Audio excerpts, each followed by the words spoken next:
CBSE classical chemistry हमारा chapter है aldehydes, ketones and carboxylic acids.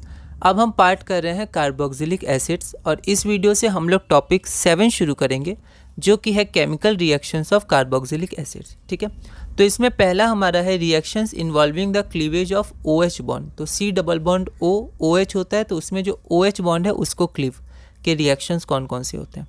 सबसे पहला तो है एसिडिटी। ठीक है, ये इंपॉर्टेंट है।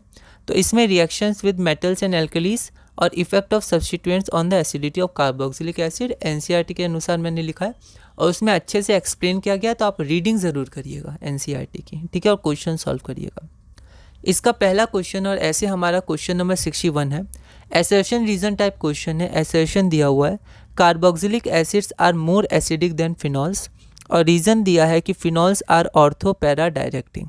यह question CBSE sample question paper 2021 में 1 मार्क का पूछा गया है। एक बार आप इस क्वेश्चन को ट्राई करिए, फिर हम लोग आगे बढ़ते हैं। तो यहाँ पर हमारा जो एसर्शन A है वो है carboxylic acids are more acidic than phenols. इसका रीज़न NCERT में अच्छे से एक्सप्लेन किया गया है और रीज़न आपका है phenols are ortho and para directing. तो आप देख सकते हैं रीज़न कनेक्ट नहीं कर रहा है, मतलब रीज़न एक्सप्लेन नहीं कर रहा है एसर्शन को। रीज़न एक अलग फैक्ट है, एसर्शन एक अलग फैक्ट। तो यहाँ पर हम देखते हैं आंसर में, carboxylic acids are stronger acids than phenols because carboxylate ion is much more stabilised than phenoxide ion. ठीक है, carboxylic acids are more acidic than phenols. ठीक है, तो एसिडिटी में क्या होता है, H+ अगर रिमूव करें तो हमारे पास जो एनायन बनता है नेगेटिव चार्ज, वो अगर ज़्यादा स्टेबल होगा तो एसिड बनेगा, मतलब ज़्यादा एसिडिक स्ट्रेंथ होगा। कम स्टेबल होगा तो नहीं होगा।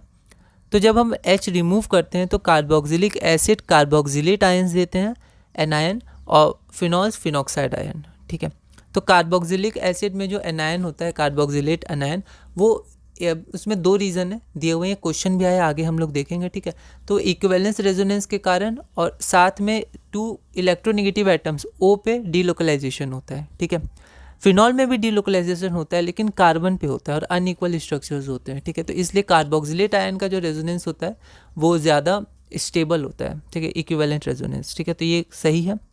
और phenols are ortho and para directing, ये भी सही है। ठीक है, एक्टिवेटिंग ग्रुप होता है प्लस आर इफेक्ट शो करता है, ऑर्थो पैरा डायरेक्टिंग होता है। तो दोनों फैक्ट सही हैं लेकिन रीज़न एक्सप्लेन नहीं कर रहा है एसर्शन को। तो हमारा हो जाएगा option B, both assertion and reason are correct but reason is not the correct explanation of A, जो हमारा ऑप्शन बी होता है ना। 4 ऑप्शन रहते हैं यहाँ।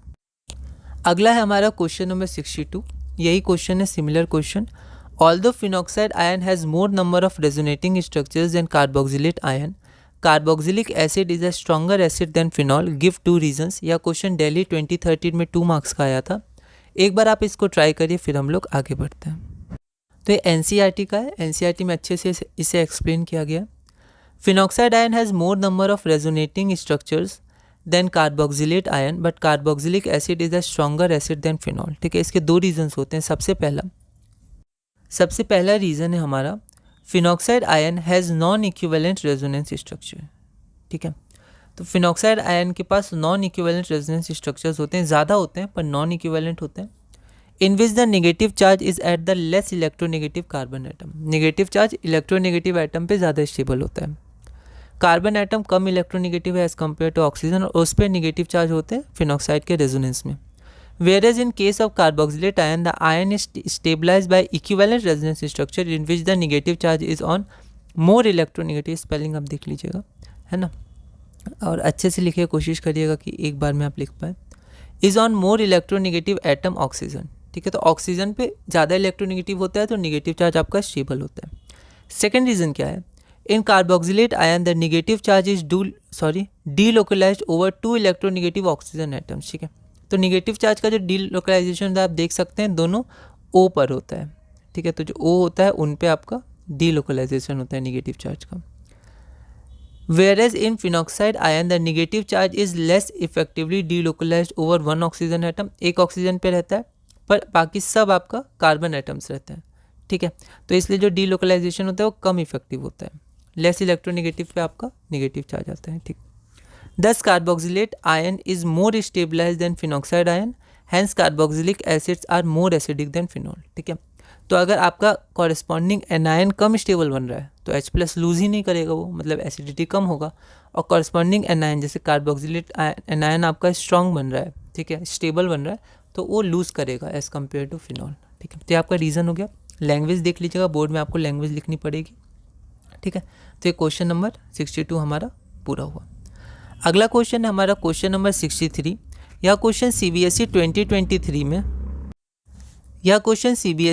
2023 में 1 मार्क का पूछा गया था। एक बार आप इस क्वेश्चन को ट्राई करिएगा, अगली वीडियो में हम इसे सॉल्व करेंगे।